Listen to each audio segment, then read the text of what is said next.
Okay, what is going on, LBHT crew?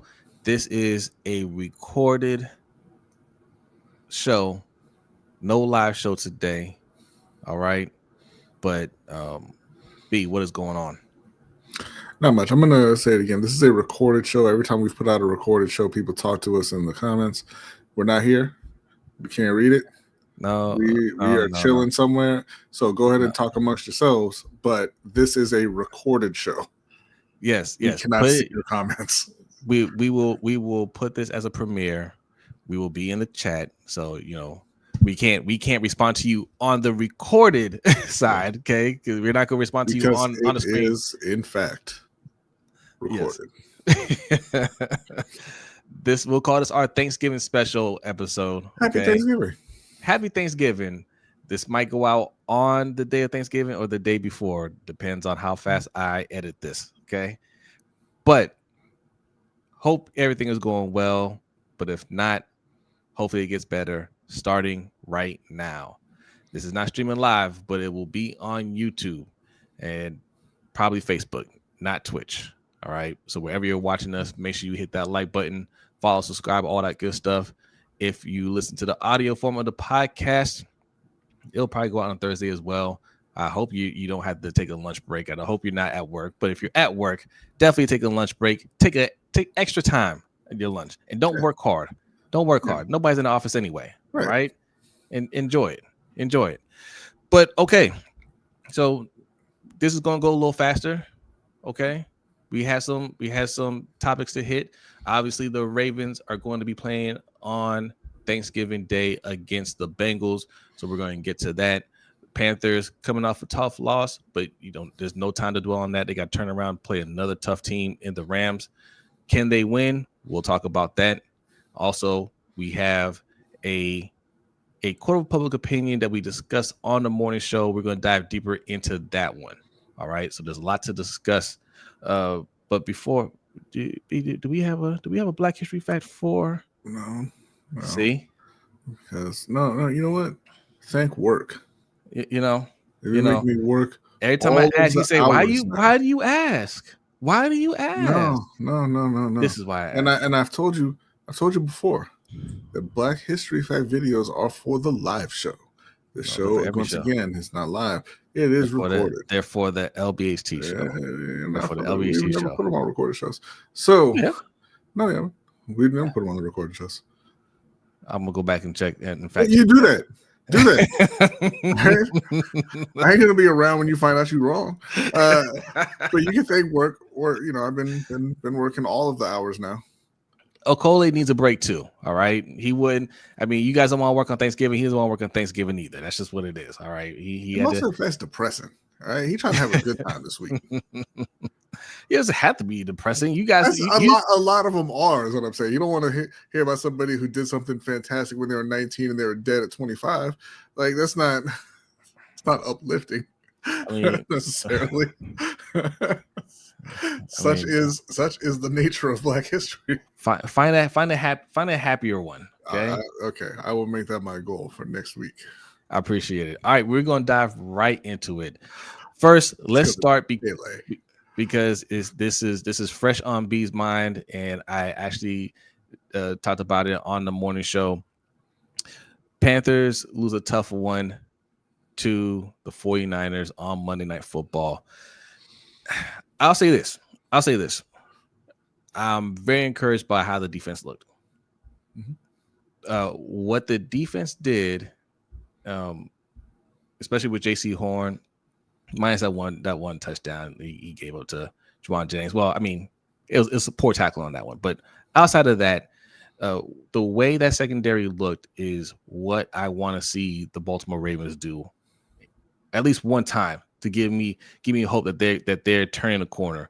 But what the Panthers did makes me believe they are. I mean, they have gotten better, and going into a game against the Rams, it makes me believe they might be able to keep that going. Not saying they're gonna get 3 or 4 turnovers or hold them to 19 points or anything like that, but they're playing competitive football. Now the offense, Didn't even have a better game plan. Run the ball. I understand why your running backs aren't getting more carries. Run the ball, especially right there when you're first and goal. Don't get cute. Yeah, I'm gonna say hold your horses a little bit because J.C. Horn left the game with a potential concussion, so we don't know if he's going to be healthy and ready to play against the Rams. They still played well when he left. The game.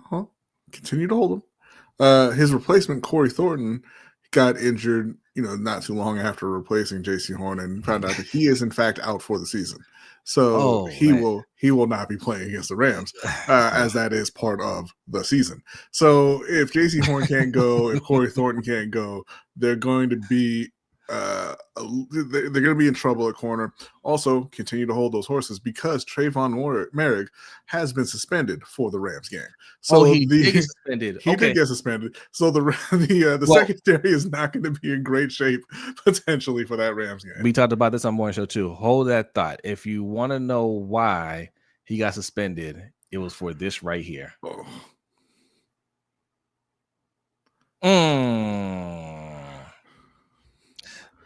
And that led to this right here. Okay, that was after the game. Juwan James said, "Okay, you trying to low blow me? I got something for you." All right, man. I said it earlier. Morrig was trying to punch out a ball, just not a football. Okay, trying to get to him. He came dangerously close. I mean, he didn't even have a good response afterwards. Like he said something like, "Oh, it was just it's just how things went," or something like that. It was something stupid. It's like, "Oh, it wasn't a big deal." Man, you balled up your fist and you punched him in the nuts. He did indeed. Not much to say on this one. Yeah, take your suspension. Maybe reflect on some of the choices that you make, and come back and don't do that ever again. It's terrible. Yeah. And did Jennings get fined or anything like that? No, not that I saw. And he shouldn't have. No. I was say, good. You can't do that, man. No. And Morrig, you put your team in a bad situation. Mm-hmm. Yeah, and I know that it's frustrating, especially the way that they lost. The defense played really well. They forced 3 turnovers. The offense couldn't get anything going. There were a lot of bad calls, but you can't react that way. Take the loss, move on, get ready for the Rams. Punching Juwan Jennings in the nether regions is not going to get you the win. It's going to lose you a game and a game check, and that's just about it. It's going to tank your reputation. Yeah, because a lot of people don't know who you are anyway. Because he plays safety. I mean, he's a good player, but he plays safety, and it's kind of an anonymous position unless you're a star. And now this is the only thing that you're known for. Yeah, that sucks. So, I mean, with that being said, I mean, you lost the game. It was a game that you could have had, but things didn't go your way. That interception by Bryce Young right there at the goal line, that was his worst throw of the season. Okay, of the season. Yeah. He has some pretty bad interceptions to start the year, but no, it was bad. I maintain that it was a bad play call, and it was Canales that ultimately lost him this game. Yes, Rico Dowdle was running very well in the extremely limited carries that he had. Somebody in the chat, on the stream on Monday night, that it looked like the postseason Ravens game because you're a run first team and you get to the postseason and you don't give the ball to your running backs at all, and that's kind of what Carolina did. I'm not sure why, but they need to refocus themselves and rededicate themselves to the run game ahead of this Rams game. You're not going to win a shootout with the Rams. I don't care who you are. Yeah, they've got too much firepower with Stafford, with Puka, and with Devontae Adams. I mean, just think about that because Puka Nacua is not a guy who scores a lot in the red zone. It's just not something that he's done over the course of his career, but he kills you everywhere else on the field. So you've got a guy who is one of the best in the league at getting his team to the red zone. And then they have the best red zone receiver in the NFL in Devontae Adams, where it's essentially a guaranteed touchdown if Matt decides to target him. So that's fun. Yeah. That's nice. Uphill battle. Okay. It's good. It's another tough game.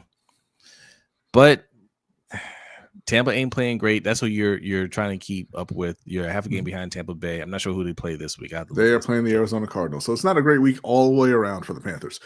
But the good news is, one good news, Baker Mayfield looks like he's going to be able to play. So it's not a serious injury that he got in the game last week. So that's always nice to see. But the very good news for Carolina is it's still going to come down to them playing Tampa Bay twice in the last 3 weeks of the season. Yes. They go out, they beat the Saints, and they beat the Buccaneers. They're going to be division champions. Yep. And that's kind of the whole thing from the San Francisco game. It was a bad game. The offense did not show up. Anybody on the offense, and so just forget it, move on, and get ready to play the games ahead of you because everything is still right there for you. All right, let's pull up some next gen stats for this game coming up. Let's start with the first one here. Yeah, this Matt Stafford has thrown 24 touchdowns against the blitz. That's stupid. Like just against the blitz, 24 touchdowns, more than double that of any other quarterback, while not throwing a single interception. The Panthers have blitzed on 27.2% of opposing dropbacks, close to the league average of 28.3. They've allowed a 44.5% success rate when blitzing, 14th lowest in the NFL. Yeah, I mean, listen, don't blitz. Like you're going to have to rely on Wanham, on Scorton, on Princely, on Derek Brown, those guys up front to get pressure on Matt Stafford. And you're going to have to just play coverage. I mean, as you saw in the stat right there, blitzing Matt Stafford does not work. No. And part of that is because he's a veteran quarterback. He's a very skilled quarterback, obviously. And part of that is because he's got great targets to throw the ball to. And another part of that, he's got a great coach in Sean McVay. So like they've got a plan for it. So that it doesn't work. Yeah. So bail out of the blitz, or you have to really pick your spots. Yeah. Pick your spots when you're blitzing. Exactly. All right, here's the second stat. Teteroa McMillan has 407 receiving yards on intermediate throws. That's 10 to 19 air yards this season, the second most in the NFL, trailing only Jackson Smith and Jigba at 419. McMillan's 36 targets in this range are tied with Justin Jefferson for second most in the NFL, trailing only Devontae Adams with 37. Teteroa, I think one of the big things for him is, one, obviously he's played very well. He's lived up to all of the expectations in his rookie season. He has had some bad drops at times. So one of the things they need to learn from, particularly the Falcons game, but all through the season, is to get Teteroa McMillan into the slot more and target him there. He wins, quite a bit when he's lined up there, and it can be a weapon for Carolina if they, utilize it more. I understand that, they don't have great outside receivers. If you take Teteroa McMillan out of that mix, Xavier Legette cannot keep his feet in bounds. Jalen Coker is, he's a solid player, I think, but not really a wide receiver 2 at this point in his career.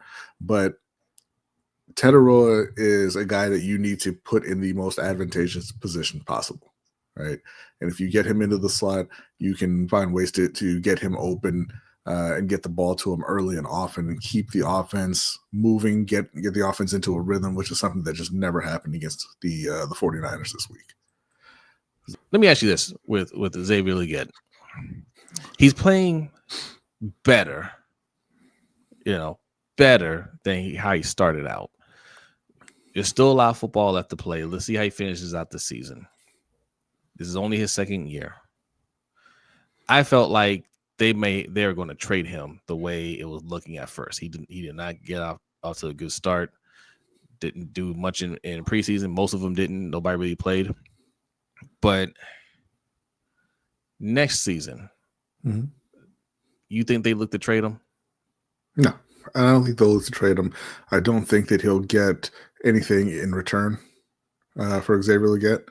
He just has not played well enough to get anything of value back. They got lucky with the Jonathan Mingo trade and getting a 4th round pick. I think that he has shown some flashes, right? Yes. He's a big, strong, fast kid. If they can stick with him a little longer, maybe he kind of turns that corner. And I think that's just what they're going to try and do. I think they bring in some more competition, whether it's through the draft or free agency, bring in a proven starter, to place opposite of Teteroa, and, just give Xavier another offseason, another training camp, and, another season to try to prove that he belongs there.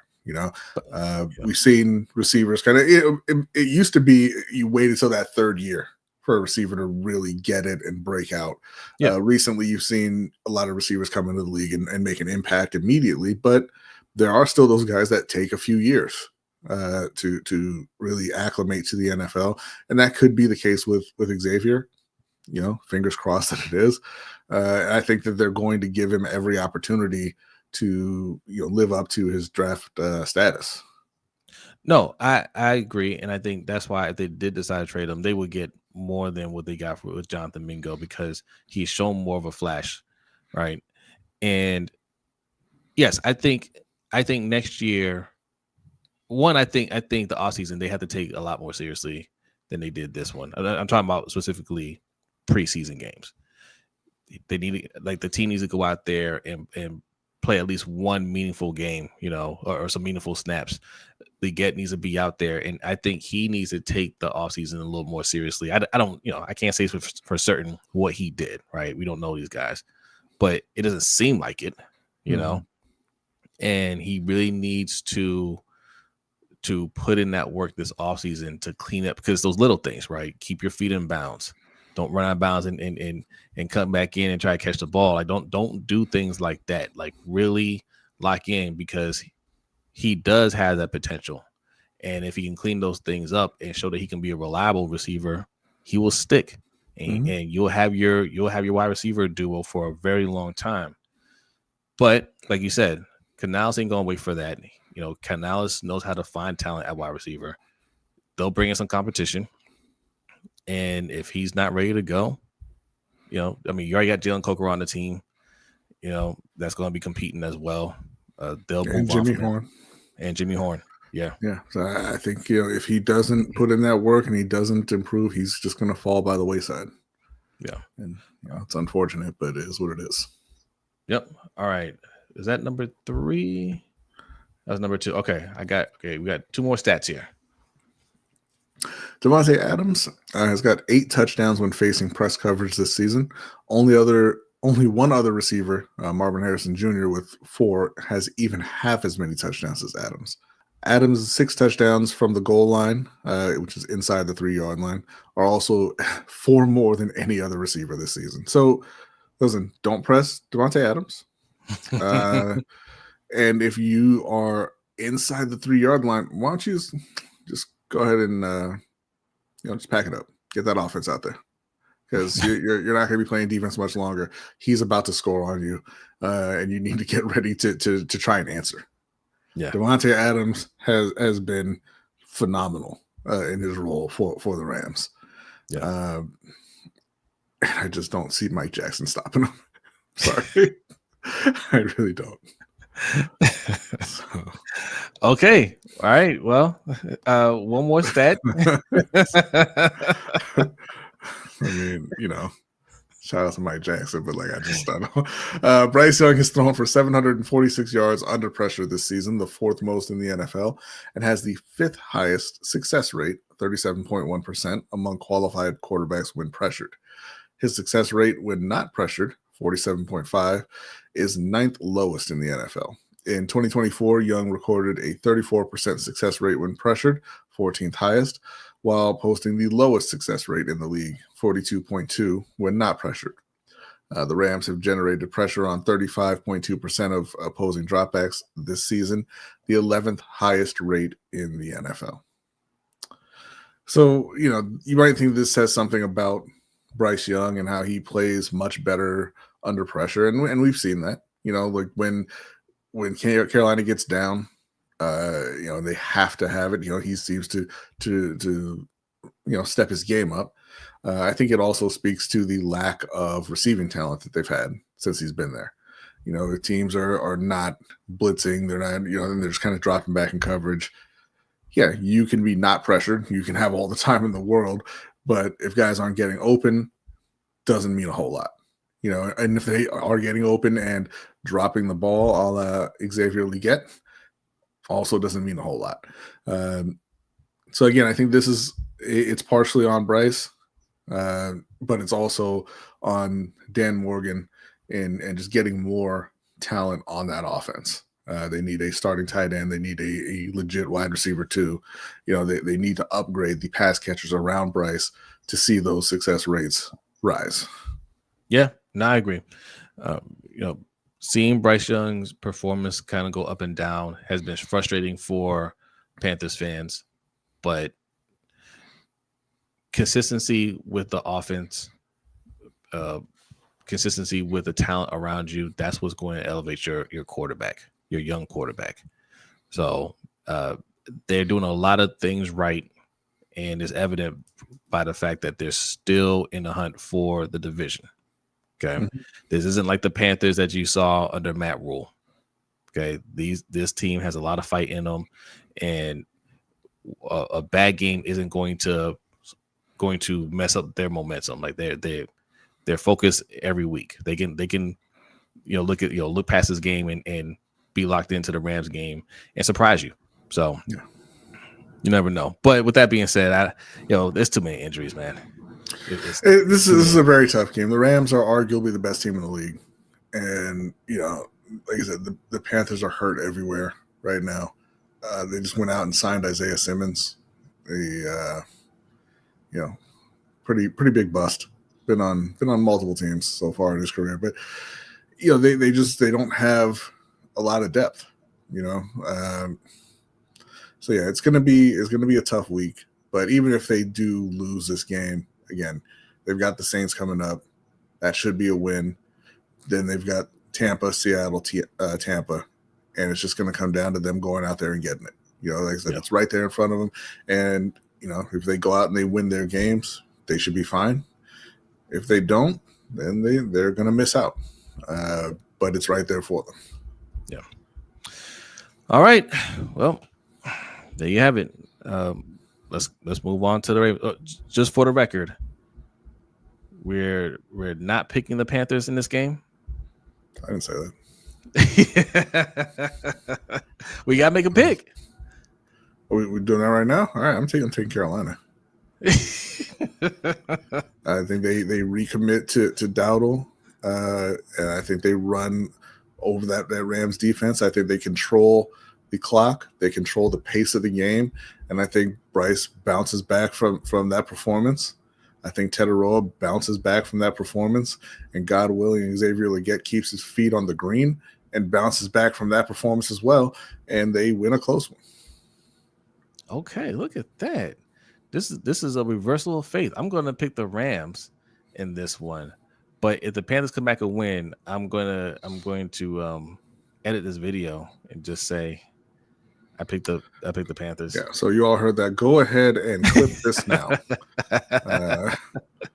Don't let him get away with it. All right, moving on to the Ravens. Ravens are on a 5-game win streak, and with a little help from the Pittsburgh Steelers, we have reclaimed first place in the AFC North. Although they have not looked great during this 5-game win stretch, but ugly win, pretty win, doesn't matter. You won the games. Okay, that's first and foremost. So congratulations to them for getting back into it, because 1-5 looked really bad. Mm-hmm. All right, now you're 6-5. That's you're doing pretty good. Obviously, we talked about the struggles, and it's important to talk about that. Somebody in one of our comments said we're being negative, but we're right. Well, then we're not negative. We're just right. If we say the offensive line looks bad, then that's not being negative. They're the ones being negative. They're the ones doing the bad thing, not us. They're the ones being negative. All right. No, okay, but no, seriously though. Me and Brodny aren't negative. A lot of times we point out things that our teams aren't doing right, but we also say what they should be doing. Mm-hmm. That's being constructive, right? If we're just in here saying, oh, offense sucks, defense sucks, coach sucks, fire everybody, that's being negative. That's not constructive criticism. We're saying our guards in particular for the Ravens are bad guards. And we've given all the solutions to rectify that problem. Yeah. Right? You have guys on the team now that you can try out. Emory Jones is on that team. Carson Vincent is on that team. And the other guy I keep forgetting his name. Garrett. Is that his name? Bullock. And you forgot Ben Cleveland. One, Benjamin Cleveland. Yeah. Who's been there for 4 years or whatever. Yeah. So that's solution one. Solution two is something that I said on Coach's show earlier, which is go on the streets and find 2 veteran guards. Are they going to be good guards? No. But they're going to be guards that have a certain level of understanding of the game. And at the very least, they'll know to go out there and make contact with somebody. Daniel Falele is incapable of holding the man in front of him because he refuses to touch them. Yeah. Well, we focus on Falele, but Voorhees is just as bad. Yeah. He's just as bad. These are 2 guys that have not been coached well. Let's just call it what it is. They have not been coached well. And they don't have any other experience other than on this team and with this coaching staff. Get some guys that have been coached by some better coaches that have better technique, that have a better understanding of the game, and they're not going to be great, but it will look a lot better just because they have that veteran experience. I'll say this, to be entirely fair, maybe they're not coached poorly. Maybe they're the 2 least coachable guards in the history of football. Well, so that's a possibility as well. We talked about that too. No, I think that all of them are being coached poorly. I think that is also the case, but I'm just saying it could also be that Daniel and Andrew can't follow directions. What Coach Evans points to is their technique. Where they place their hands is the biggest thing that he sees all of them doing. And I told him I'm gonna help him research it. I want to see if other teams, other players are doing that same thing. I'm willing to bet they don't. And if your O-line coach is teaching them that, like he's been in the league too long to be teaching that type of technique, So I don't know. But either way, even if other players do that, it's not working for them. Teach them something different. Yeah. Right. So so you just got some constructive criticism there. So that's not being negative. That's just calling it what it is. Now, don't draft a safety when you need 2 starting guards. Constructive. Yeah, that's the other thing too.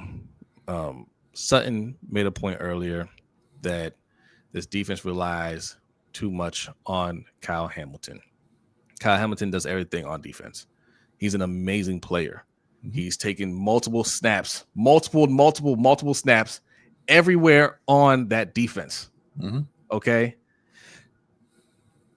But we drafted a first-round safety this year that was supposed to be a playmaker, Malachi Starks. And this is what gets me mad about these picks.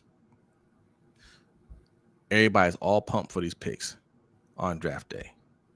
Pumped for that player. Oh, he's going to be a game changer. He's going to be this. He's going to be that. And then when he doesn't become that, it's just nothing. It's like he doesn't even exist. We don't even talk. Nobody talks about Malachi Starks. No, good or bad. It's just that he didn't do anything out there. He disappeared. Whatever. We're not going to talk about him. Let's talk about Kyle Hamilton. Let's talk about Draymond Jones. Let's talk about Alohi Gilman. Why are we talking about Alohi Gilman? We drafted a safety. Where is he? We don't hold them accountable. There's no standard set for the defensive players. Yeah. If we had drafted a wide receiver and he wasn't doing anything, we'd be talking about that. And that's fine. There's expectation. But on defense, we can make this is a bad pick. And that's not saying anything bad about Malachi Starks. He might turn out to be a good player, but this is why we said don't draft him. Right. With that said, you're playing the Cincinnati Bengals. Cincinnati Bengals don't have an O-line. They don't have a defense. So this should be win number 6. Joe Burrow is coming back. Joe Burrow is a great player. Great player. Jamar Chase is also a great player. T. Higgins may not play in this one. He had a concussion. I'm not sure if he's actually passed the protocol. But even if he doesn't.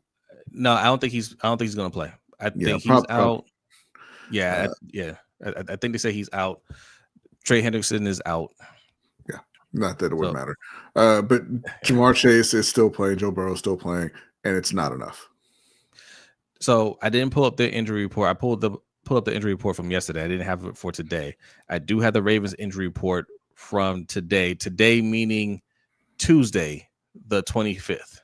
Okay. By the time you see this, there'll be another injury report out. But as of Tuesday, here's what we're looking at. Rashad Bateman, limited practice. That's good. That's good. He has a shot to play.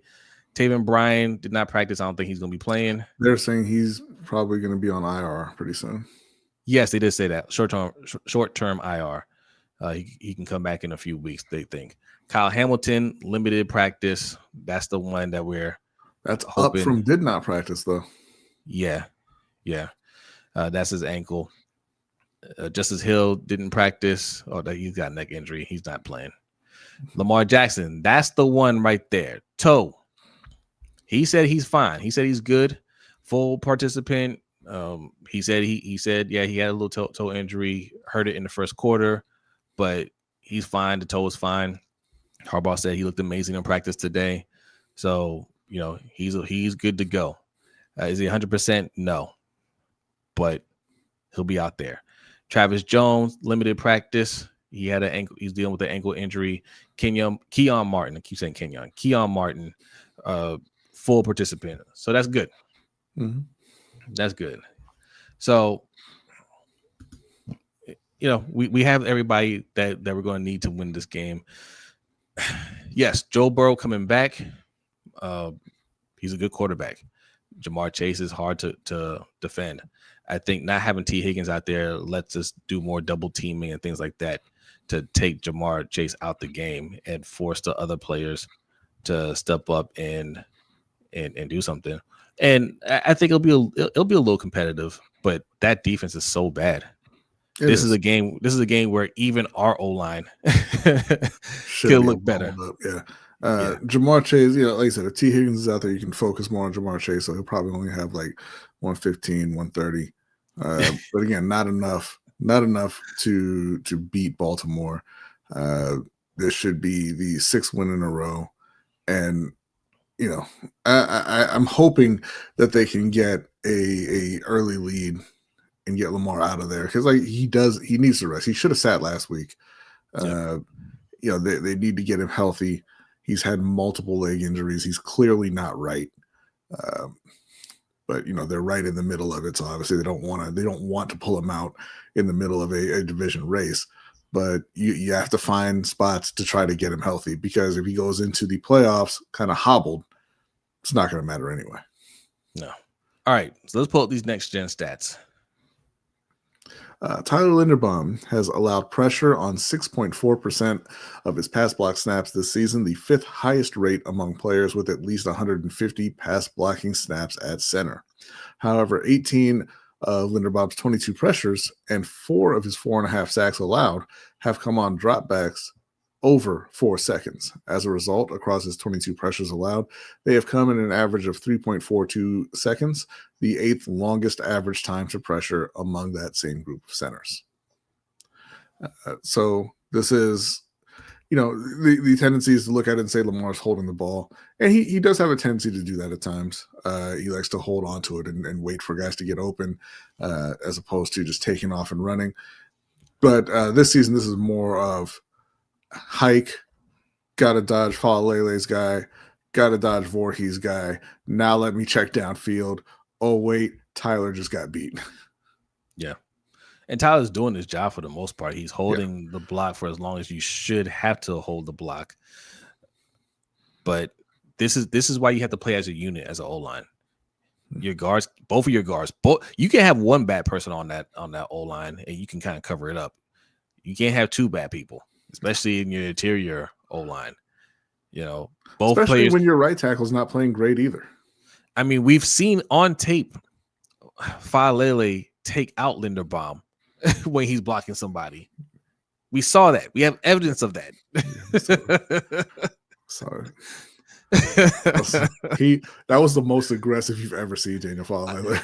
Like, I hope that wasn't part of the stats, right? I swear to God, man. That didn't incorporate that one into this average. I swear, that game against the Chiefs where he took out Tyler Linderbaum, I swear, like, he's so gentle that I think, all of the comments, were just in his head, and he just shut his eyes, screamed, and just ran forward.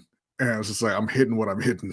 And he was no vision, and he just threw his body at somebody, and it just happened to be Tyler Linderbaum.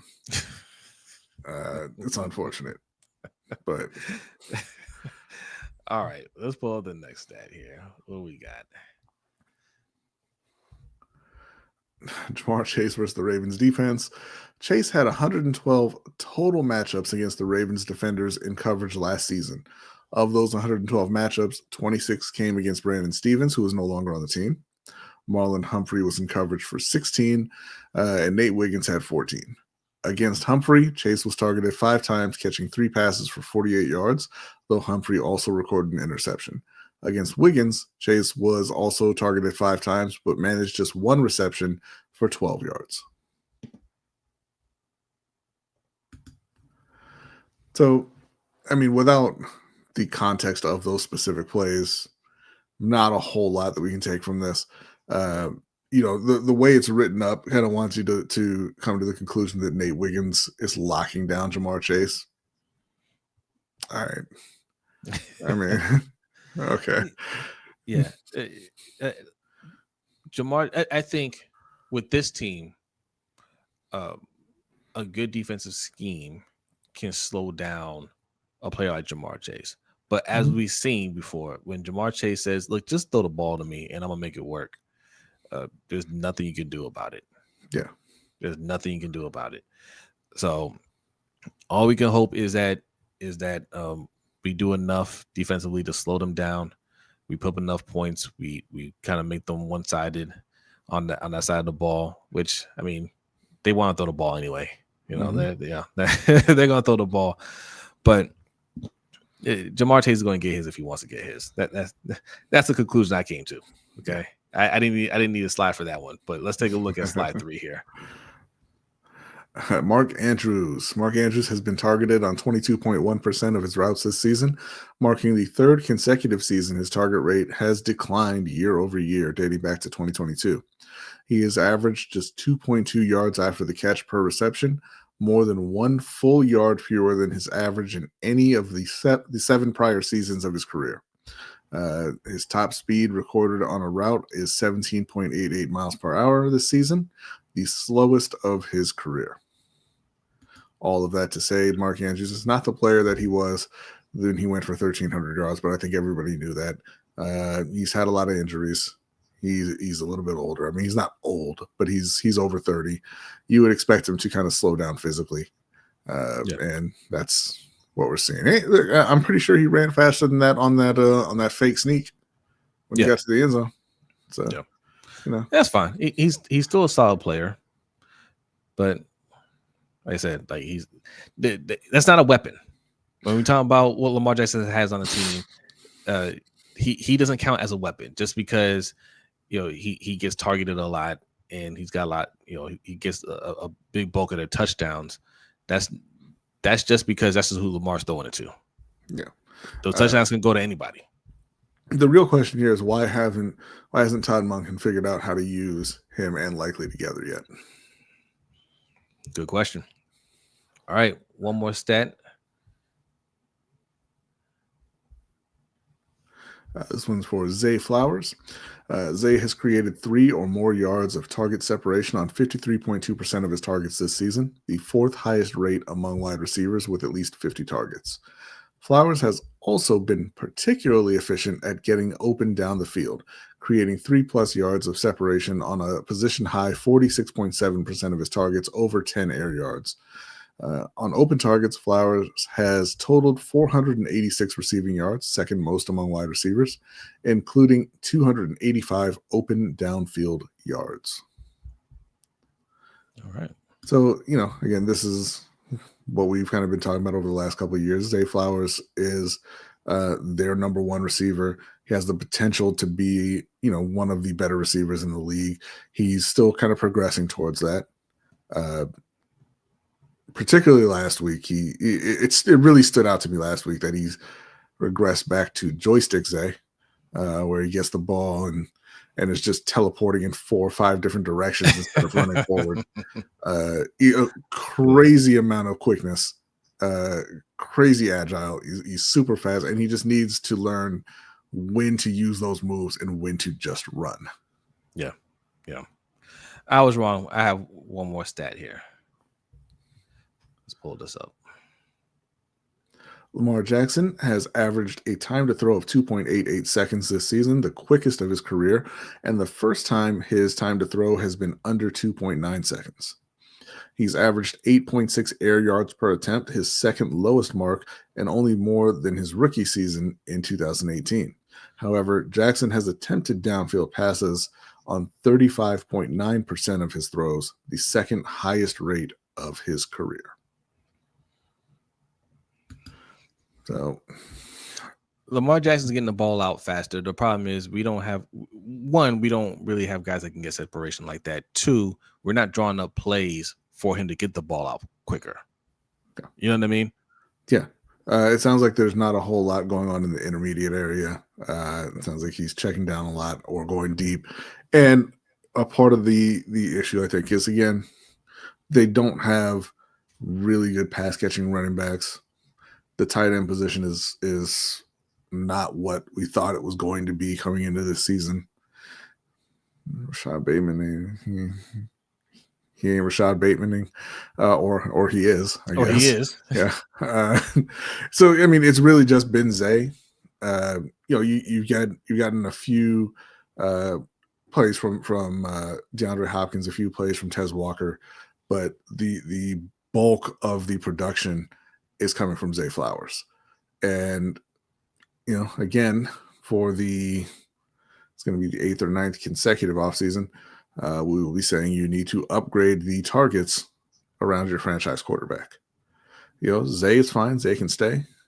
I think Tez Walker would be fine if you played him more often, but you need to be better. Look, again, you're playing a team this week that has Jamar Chase and T. Higgins on it. Why does your quarterback have to make do with less? Jalen Hurts is out there neglecting AJ Brown while he's got Devontae Smith on the other side. Dak Prescott's throwing to CeeDee Lamb and George Pickens. I mean, Jackson is killing everyone. We just talked about Matt Stafford having Puka Nacua and Devontae Adams. Right. Get Lamar a guy like that. Yeah. At least try to. There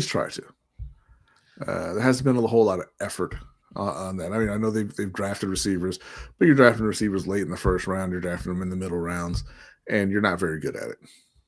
So all that being said, they should win against Cincinnati, even with Joe Burrow coming back. This is because, yes, the Bengals haven't looked good. And typically, yes, we do play down to the level of competition. But with him coming back, the competition is going to raise a little bit. And we're not at a point where we're overlooking anybody at this point. This is a game that we have to win. We have to keep winning. So I expect them to take care of business, and it should be a good Thanksgiving for Baltimore fans. Yeah, because even when Cincinnati plays Baltimore tough, they can't beat Baltimore. They're not the Steelers, who you just struggle to beat every year. They beat Cincinnati consistently. Correct. That's one coach I don't think is better than John Harbaugh. There's a few coaches I don't think is better than John Harbaugh, but he's definitely one of them. Unless Tyler Huntley's out there, then he's got your number. Yeah. All right. So we made some predictions earlier in the season, and we're entering week 13. Yeah. Week 13, and we want to go back and revisit our predictions. Okay, let's see how right we've been. Not at all. We can be very right or not as right. Okay, but no matter what, we're still right. Here we go. Oh, look at that. Lunch Break Hot Take 2025 NFL predictions. Thank you again to our producer, Adelia, who put this together, did a fantastic job with this. We provided the content, which wasn't as great. So let's go ahead and go through. Oh, before we go through, this is a good time to plug our stuff. You see it at the bottom there, LBHTShow.com. That's where you can find our newsletter. We just put one out yesterday, and there'll be another one out this week. So if you want to see the latest that's going on with the Ravens, Panthers, in all things sports, check it out, LBHTShow.com. Also, where you can get some dope merch. YouTube right there, LBHT Show, and everywhere on social media is at LBHT Show. And also our patreon.com/LBHT Show. For as little as $5 a month, you can get access to our overtime show, which is that within itself is worth the price of admission. And you also get access to our Discord. So consider becoming a Patreon member. It supports the channel. All right, let's see what we got here. Season records. This is the past couple of seasons: 13-4, 12-5 for Baltimore, 2-15, 5-12 for Carolina. So Baltimore crashing and burning this season. Carolina continuing that steady progress they've made over the last couple of years. Crashed and burning. Not crashed and burning. I mean, you've got 6 wins. Yeah, the season isn't over yet. All right, but you've got 6. So let's keep it moving. Carolina's already surpassed their win total from 2024. We are on the rise. All right. Jose's prediction for the Baltimore Ravens was actually 13-4. Ain't happening. Already lost 5 games. It's over with. Donezo. I think that might be a typo. I think I said 12-5. I think that's a typo. Son. All right. Okay. Let's see what your prediction is. Okay. Oh, look at that. B said 13-4. He is so wrong. Yeah. Well, you know what? I'm sorry that I had faith in you. I won't make that mistake again. All right. Look, we're not going 13-4. No. We can't. We could very well go 12-5 though. It's possible. You won't though. Yeah. All right. Carolina Panthers 10-7. They got to win out to make that happen. That's still very much in the realm of possibility. So I'm still liking that. They can drop one more game. They're 6-6 right now. No, they just dropped to 6-7 with this one. 6-7. Wait. Actually, no. Hold on. No, they're 6-6 now. Yeah. My bad. 6-6. I'm sorry. Yeah. 6-6. They need to go 4-1 over the last 5 weeks. I think they can do it. Well, 6 weeks. They haven't had their bye yet. All right. In my prediction, 9-8. Now, because you were 9-8, they could still win a division. Mm-hmm. And I think that's exactly what's going to happen. They're going to win the division at 9-8. At 10-7. Yeah, that's what we said. All right, let's keep it moving here. Offensive Rookie of the Year. Past winners: Jamar Chase, phenomenal receiver. Garrett Wilson, same. CJ Stroud was an MVP candidate. Same with Jaden Daniels. I mean, just a fantastic history of offensive rookies over the last 4 years. Who are our picks? Oh, Ashton Jeanty. Yeah. Okay. Ashton Jeanty. Just for just for context here, let me go ahead and pull up Ashton Genty's numbers from this season so far with the Las Vegas Raiders, since you were so confident in Ashton Genty winning Offensive Rookie of the Year. Before you pull up those stats, before you pull up the stats, hold on. This is why I picked him. Look at his stats in Boise. All right. Rushing attempts, 750 attempts, 4,769 yards, 6.4 yards per carry, 50 touchdowns, 80 receptions, 862 yards, 6 touchdowns, and he was a 2024 Heisman Trophy runner-up. Yeah, look at him college stats. You know what? His pro stats aren't even as bad as I was expecting when I went to the site here. See, he has not embarrassed me. He has not had a great season, but that is mostly due to the just catastrophe of an O-line that the Las Vegas Raiders have. But so far, Ashton Genty, 604 yards rushing and 4 touchdowns. He is only averaging 3.6 yards a carry. But he's also got 221 yards receiving and 4 touchdowns. So he's up over 800 yards from scrimmage and 8 touchdowns so far with about 5 games left to play.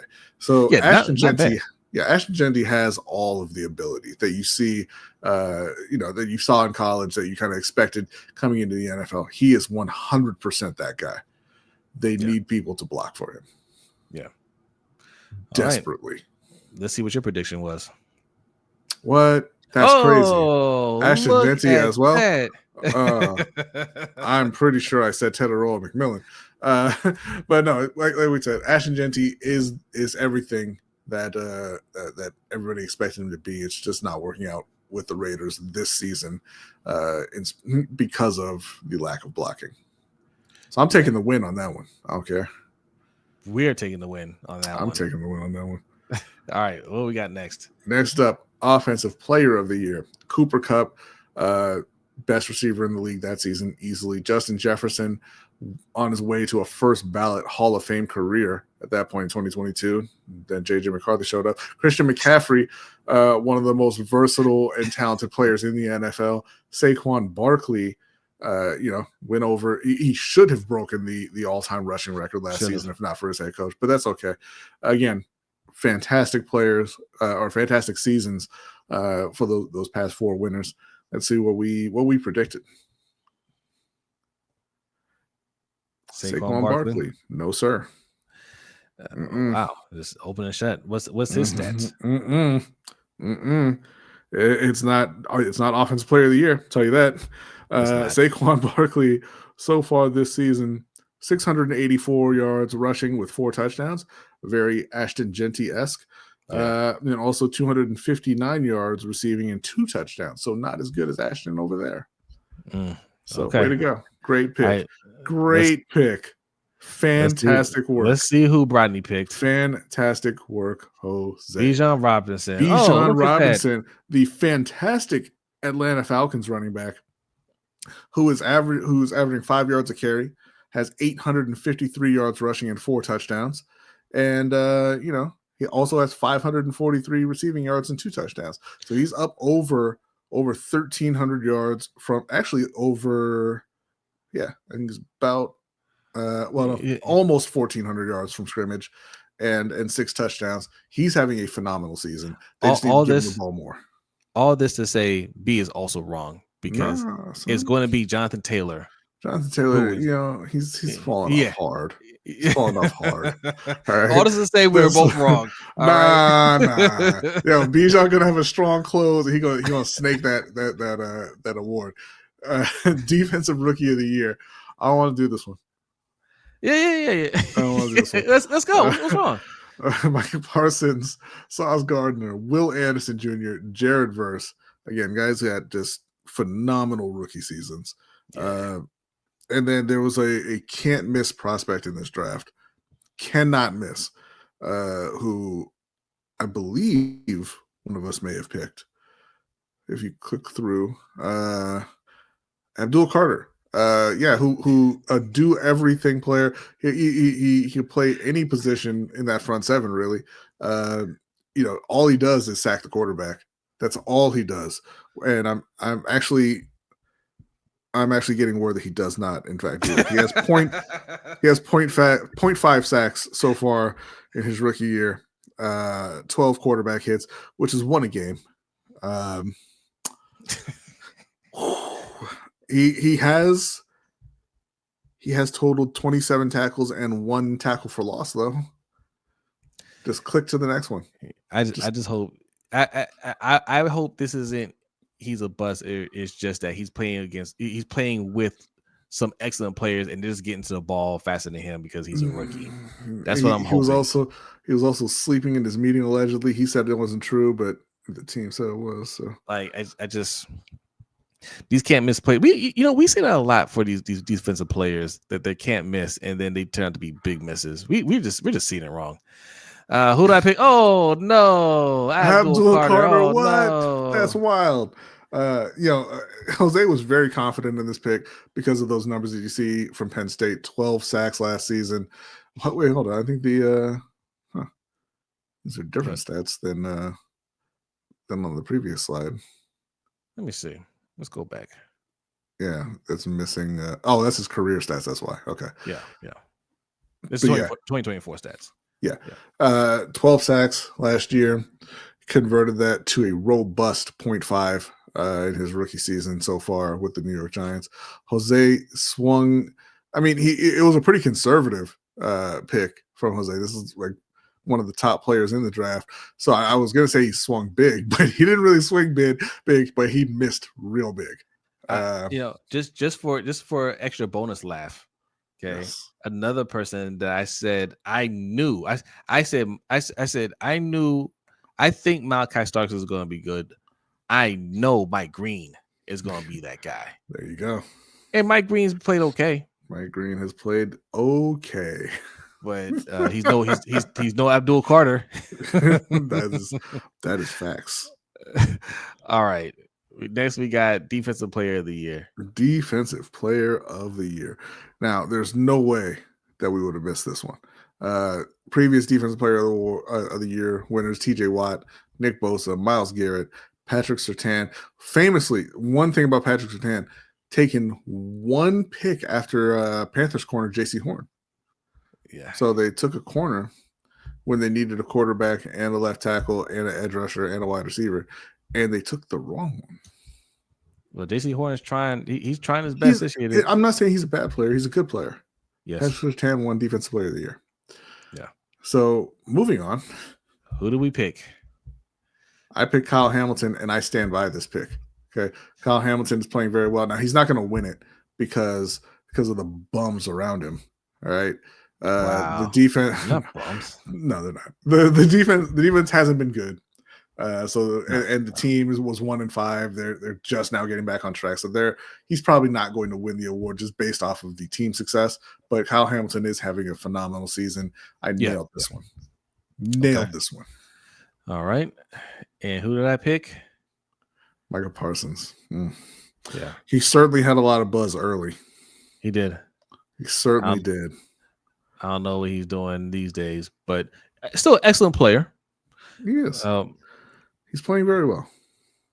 You looking up his stats? Yeah, I'm pulling them right now. Okay. Micah Parsons has 10 sacks, 30 tackles, 9 tackles for loss, and 20 QB hits. He's playing very well for Green Bay. He's making a difference on that defense. But much like in Dallas, the guys around him aren't they're not the best. They're not necessarily taking advantage of the gravity of a Micah Parsons. Let's put it that way. But Micah is a phenomenal player. Yeah. He's a phenomenal player. He's having an excellent year. The only problem is he plays in the same league as Myles Garrett. Okay. Who is about to break the NFL sack record. Yeah. So that's all. So we were both way wrong. The only reason I didn't pick Myles Garrett was voter fatigue. So think about it. We both, I guess, both of our picks are players that are having excellent years. Yeah, and they're not even close to the person that's actually going to win it. But that's a phenomenal sweater. Yeah. So next up, league MVP. Aaron Rodgers, hate that. Pat Mahomes, Lamar Jackson, Josh Allen, hate that. They are not nailing it with MVP the way they are with the other awards. The other awards there. This season, the narrative so far is Drake May up in New England, despite not beating anybody. You're still talking about Drake May? Oh yeah, Drake May is having a great season. That's going to change. All right, let's see who we picked. Lamar Jackson. Now, during this stretch, he hasn't played great, so that's hurting his case a little bit. But they've been winning, and his stats haven't been great, but they're not the worst either. He's still doing pretty efficiently. Well, not now over the last last 2 games, but look, there's still some games left, and we'll see how he finishes. Look, there's a lot of quarterbacks that are performing well. I know we talked about Matt Stafford earlier; he's having an excellent year. Drake May, who you just mentioned, so it's an uphill battle, but I'm gonna roll with my guy 8. Okay, well, you are going to lose, sir. All right, we'll see. All right, who would you pick? I picked Jared Goff. Now, what you mean? Ew. Jared Goff is tied for second in the league in touchdown passes with 23. He's only got 5 interceptions. He has been playing well. The thing is that the Detroit Lions are in 3rd in their division at 7-4, so that's not helping. And I think the actual MVP, the guy who should win it at this point, Matt Stafford, has 30 touchdowns compared to the 23 of the guys who were tied for second, and has only this is the most mind-blowing stat for Matt Stafford, especially, has only thrown 2 interceptions. So Matt Stafford playing out of his mind. You can always look and say, oh, he's got great help, but the top players always have a lot of help. Except for Lamar Jackson. But so I'm not holding that against him. He's playing incredible this season, and he absolutely deserves MVP at this point. Yeah, and good for him. I didn't think he had it left in him. Yeah, but hey, congrats. Okay, now Super Bowl. Yeah, so we got the Rams beating the Bengals. We got Kansas City beating the Eagles. We got Kansas City beating the 49ers, and we got the Eagles beating Kansas City. There's a theme there. I don't know if you all picked up on it over the last 3 years, but it's Kansas City, Kansas City, Kansas City. Let's see who we picked at the start of this season. Okay, well, I picked Baltimore and Detroit. I don't think either one of those is happening. Yeah. Detroit, listen, I'll say this. Detroit does have the best running back in the league in Jahmyr Gibbs right now. So they've got that going for them. That's fantastic. I think they're a well-coached team, but they're in a very tough division. They don't look like they necessarily have it this season. Baltimore was 1-5. They're limping along, and I'm embarrassed to have made that pick. Oh, okay. Yeah, that's some strong words here. Let's see who I picked. Baltimore versus the Eagles. Both teams are still in play. I'm not as down on Baltimore as B is. He's right about what he's saying about the team. However, the AFC, nobody looks particularly strong. And if you look through all the teams that are in the playoffs, every one of them is beatable. When Baltimore makes it to the playoffs, first of all, they're going to be hosting somebody, right? And you can pick any one of those teams. It doesn't matter who you match them up against. Not saying they're a lot to win, but you're not looking at any one of those teams and saying they don't have a shot, right? So it is game by game with them. They could absolutely make it to the Super Bowl if they lock in, but nobody's a lock in the AFC. No, absolutely not. And once they get in, like I said, it's a game at a time, and they've got something that other teams don't have in Lamar Jackson. The Chiefs have their guy in Pat Mahomes. Buffalo has their guy in Josh Allen. Josh Allen doesn't have anybody to throw to. Josh Allen doesn't have a particularly good O-line. Josh Allen has a worse running back than Baltimore and James Cook. Not much worse. He's a very good player, but yeah, I mean, if we're looking at those two teams head to head, I think Buffalo comes out on top against Buffalo, or Baltimore comes out on top against Buffalo. I'm still worried about the Chiefs. The Chiefs will outcoach, or Andy Reid will outcoach John Harbaugh every single day of the year. Yeah. So like that's the one team, but they might not get in. Yeah, that's crazy. Yeah. Not worried about the Colts. Not really worried about the Patriots. Just not inspired by Indiana Jones and Drake May. Yeah. So it's still wide open, which is why even though we're critical of the team, they're not looking great, but nobody in the AFC is looking great. There's only at this point one team that's separated themselves, and that's the Rams, and they play in the NFC. Yeah. So and if we get to the Super Bowl, we play the Rams. You know, like you had 2 weeks to prepare. It's one game. Anything can happen. Yeah, absolutely. Anything can happen. So week to week, that's how we live. All right. So I think our predictions held up fairly decently. We were not as right, but still right. Okay. Yeah. No, nailed it with Defensive Player of the Year. Okay. I think that we both picked the best offensive rookie. I think he is the best offensive player of this class. It's just not showing with the Raiders. Who's gonna win much. Right now, honestly, I think you could make the argument between Ibuka in Tampa. Yes. Teteroa has an argument in Carolina. Man, that's tough, right? Yeah, no, it is. I don't think that it's not an overly stacked rookie class, right? What I'm hearing is Ashton Jeanty is still in play. Ashton Jeanty's not in play. That's not going to happen.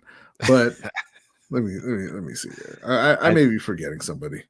It's not going to be Cam Ward. Travis Hunter is hurt, unfortunately, so it's not going to be him. Tyler Warren has a chance. He's been playing very well, but he also plays tight end, so probably not going to be him. I think I thought Jackson Dart would have a chance, but I think he came in a little late and then he got hurt, so he's probably not going to really be in the mix there. Quinshon Judkins has a shot. Yes. Travion Henderson would, but they messed around and give him the ball until way too late in the season. I'm gonna say Ashton Jeanty is still in play. I think it's Ibuka or McMillan. It's one of those guys. Or Ashton Jeanty. We can be right, B. We can still be right. Nah, it's not gonna be. It's gonna be Teteroa. All right. Okay. Moving on to court of public opinion. This is another topic that was discussed on the morning show. If you haven't been watching the morning show, it happens Monday, Tuesday, and Wednesday mornings at 6:15 a.m. Eastern time. Myself, Hendo from the Road Pod, and sometimes Ferris and Yolanda, they roll through there.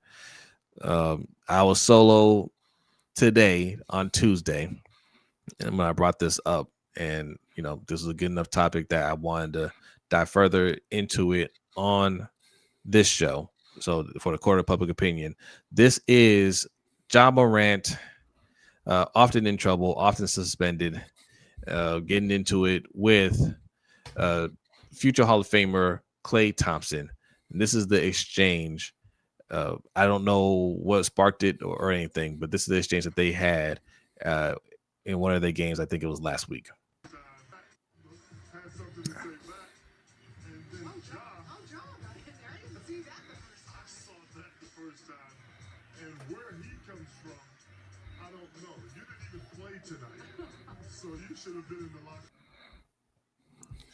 So if you hear the guy at the end, he said, "You didn't even play tonight, so you should have been in the locker room." Right? Like Ja Morant walking up to Klay in street clothes and getting in his face and pointing his finger in his face. Why? Like, what conversation are you having with Klay Thompson that leads to that? I don't get it. Yeah, this was not the only kind of incident they had. They were chirping back and forth another time, and Ja interrupted a post game interview with one of his own teammates. To kind of tell him that he was shooting better and than Klay Thompson, and it's childish, right? Like, and to me, you're watching it, you can see on his face like he doesn't take any of what's going on seriously. This is a guy who's been in trouble off the court multiple times. He's been suspended multiple times to the point where, the talk is that his team, who a couple years ago thought they had potentially a face of the league type player, who was going to be their franchise cornerstone for the next 15 years. The talk is that they're trying to move him. Yeah. They're trying to get rid of him. Well, Klay Thompson, he was asked about that at the end of this game, and let's hear what Klay Thompson has to say about that exchange. And then with Ja, he's a funny guy. He has a lot to say all the time, especially for a guy who rarely takes accountability. But you know what? That's for another day. What did Ja have to say on this occasion? Nothing of intelligent depth. It was really just his just running his mouth, and he's been running his mouth for a long time, and it's funny to run your mouth when you're on the bench. It's kind of the story of his career so far, just leaving us wanting more. We all want to see him out there and do his best, but he's just been letting a lot of other stuff get in the way of that. And we need that in the NBA. We need our best players to be out there, and when you're a star, it comes with a great responsibility, and I hate to see that go to waste. I mean, that cuts deep, right? Yeah, it does, because like he's not even like trash talking Ja at that point. He sounds like a disappointed father. Oh yeah, no, he's definitely big boying him, right? He's definitely saying, yeah, that young man just needs to grow up, right? Mm-hmm. He's taking a classy shot at him. Yeah. Okay. The story of his career so far is talking trash on the bench. I'm a 4-time champion, mind you. I'm going to the Hall of Fame day one. John Morant's probably not going to be in the league in 2 years. But yeah, no, like he just sounds. The quote is just, I'm disappointed in him. We all thought he would be better. It's Tyra Banks. We were all pulling for you. Right. So I saw something, people were reading Ja's lips during that exchange, and they're saying that he's telling Klay Thompson that he's washed. Right. Yeah. Okay. He's washed, compared to what he used to be, but he's in the twilight of his career. He's just enjoying basketball still, and he's still getting paid a good amount of money. And he can do that because of the respect that he's earned in the league, the professionalism that he's shown over the years, because Dallas knows he's not going to go over there and act up and get himself suspended and try to start fights off the bench. He can still earn a check. Ja Morant, who's not even in his prime yet, is already becoming a liability to a point to where the team that drafted you and is trying to make you that the face of their team is low key, not really low key, trying to get rid of you. Who, by the way, also appears to be washed at the age of 26. Ja Morant has played 12 games. He's averaging 28 minutes a game. My man is shooting 35.9% from the field and 16.7% from three. That's terrible. Yeah, that's absolutely awful. You should not be talking, and that's really the Klay's point. Is like, man, like, and you're talking trash off the bench, man. Like, you don't get it, and there's still time for him because he's young. He could still get it. It could be that awakening where he's like, okay, I need to grow up. I need to go out there and just play. I think that'll happen after they trade him, if it's going to happen. But man, somebody like him that relies heavily on his athleticism, they fall off quick if they don't work on the skills part. And it doesn't look like he's worked on the skills part. That's something that he needs to really hone in. Look, the NBA is full of great players. You can't just go in there thinking you're going to half-ass it and just carve out a great career. You'll get figured out real quick and you'll be out the league. Yeah, real quick. Because he's a phenomenal athlete, a freak athlete. The league is filled with freak athletes. Yes. Right? I mean, it's overflowing with freak athletes. That doesn't make you special. He said you have to go out there and you have to work on your craft, and it does not appear that he's doing that. He's out there shooting, like I said, 35% and laughing and talking about other people and how they're washed. When, Klay Thompson has accomplished everything that you could hope to accomplish in an NBA career, and John Morant's accomplished nothing. Yeah. So, I went on a little rant earlier, and and I said, hey, John Morant's got to grow up. Also, his father just has done a bad job with him. I don't like to get into people's personal lives, but when you put yourself out there, you want to be a face right along with him, and you want to be a character out there. All right, man, I had to start looking at you. Like, you want to be known. Well, why aren't you teaching your son to not act up, especially when he's not even playing? Why are you allowing your son to get multiple suspensions? Why is he listening to you? Right? Okay, you helped him get to this point to where he's in the NBA now. Did you teach him professionalism? Did you teach him how to be a leader? Did you teach him how to be a good teammate? Because I'm not seeing that right now. Like, you're not doing any of that stuff. And you're supposed, and yeah, he's young, but that's what they brought you in there for. Yeah, and look, he's not that young anymore. He's 26. He's been in the league. No, it's young, for a human being. It's not young for an NBA player. He's been in the league like 7 years. When are you going to get it? Like, you're running around in a sweatsuit, talking to legends, laughing in their face, calling them washed. Again, you're not even playing. You're getting yourself suspended. You are on the trade block because your team doesn't trust you. Yeah. What are you laughing about? I think if I'm an NBA team, I want nothing to do with trading for John Morant. I'm not giving you anything of value for him. There'll be a team that does it, and it won't be anything. Like I said, it won't be anything of value. It won't be anything significant. But because he's still young, and there is that possibility that he does mature out of that, and they could get the best version of him coming up in the next few years, there will be a team willing to roll the dice on him because he is super athletic, and they can hold out hope that he does, mature. Mm-hmm. But they're not going to invest a lot in that hope. No. And that's the best case scenario for the best case scenario for John Morant moving forward is he does get traded for next to nothing. It just deflates his whole ego, right?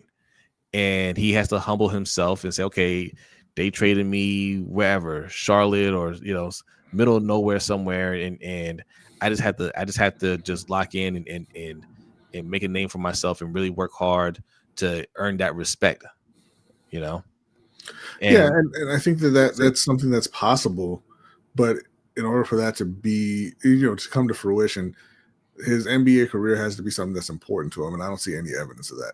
It doesn't look like he cares about being an NBA player. He got paid, and I think that it doesn't seem to me that he cares about being there. Yeah. No, I feel you. Like he's not showing that. He's not showing that. And that could be the case. Not everybody loves the game like that.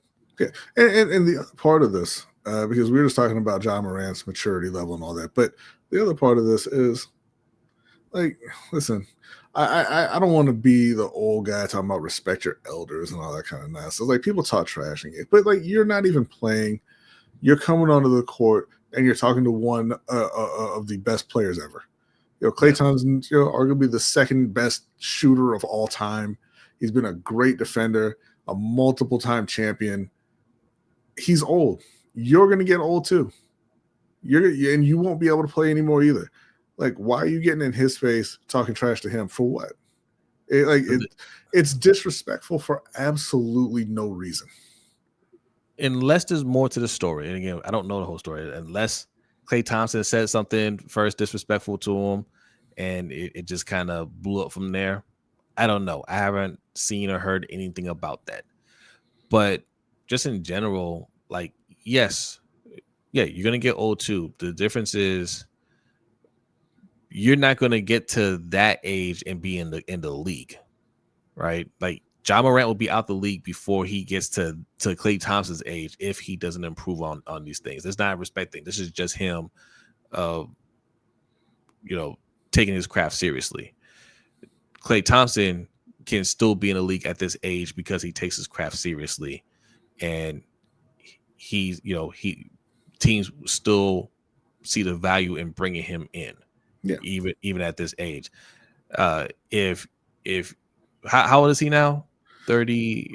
I don't know. 36, but let me check here. Okay, let's say 35, 36, somewhere in that range. Ja Morant at 32, 33 won't be as athletic as he is at 26 years old. If he's still shooting 37%, then you're not as athletic, you're not as fast as you used to be, you can't jump as high as you used to. There's no use for you. Yeah. Klay Thompson is turning 36 in February, early February. And the reason that Klay Thompson is able to pull the salary that he's pulling and still be playing a major role on the team in the NBA at this point with the way he's playing is because, like you said, teams respect him. But what they respect is that he's been a professional. He's done everything in the league that you can do, and they see the value of having him there to teach other players how to be a professional and how to stay in this league, how to prepare yourself for games, how to improve in the off season, how to handle your media responsibilities, all that kind of stuff, so that you don't end up like Ja Morant. Because there are a lot of athletes who they think, hey, I can play, so I can do whatever I want, and they never make it because you don't think about when you're that young that you're not that special. Right? Like, yeah, you can play the game, but there's a 1,000 other kids that can play just as well as you. Yeah. And the ones that make it are the ones who are going to take it seriously, are going to put in the work, who are going to respect the game, respect their teammates, and show up and do the things that they're supposed to do. Ja Morant got to the league and is like, I'm not doing any of the things I'm supposed to do. And he's going to be out the league. There you go. All right. That is it. We didn't do any submitted questions for this segment, but look, submit them. Okay, go to the community tab and post your questions. And next week when we're back live, we will answer them. But we hope you enjoyed. What do you want to say? I was gonna say, or also in addition, post your favorite Thanksgiving dish, because I want to see how many of you get the answer right. There is a right answer. You know what? I'm gonna go ahead and tell you anyway, because it's not going to change any of your responses. The answer is baked mac and cheese. All right. So I want to see how many of you post and get that correct, or how many of you are coming in here with some green bean casserole nonsense. How many of you are all about the cranberry sauce? Like, just ridiculous stuff. There are no wrong answers. Post your answer. What's your favorite dish? What's your favorite dish? Put it in the comments. There may not be any wrong answers, but there is a right one. Post that in there. Post in the comments what you're thankful for. Post in the comments what your favorite dishes are. Post all that stuff. All right. We are thankful for all of you out there. Obviously, we're thankful for our family. Okay. Which we'll be spending time with them over Thanksgiving. So we hope that you're able to spend time with your family, friends, loved ones, whoever's close to you, and you enjoy the holidays. All right. And if you have to work, don't work hard. Eat well. Okay. B is ready. We are out of here. Enjoy your holidays. Go Ravens. Go Panthers. We will see you next time. Peace.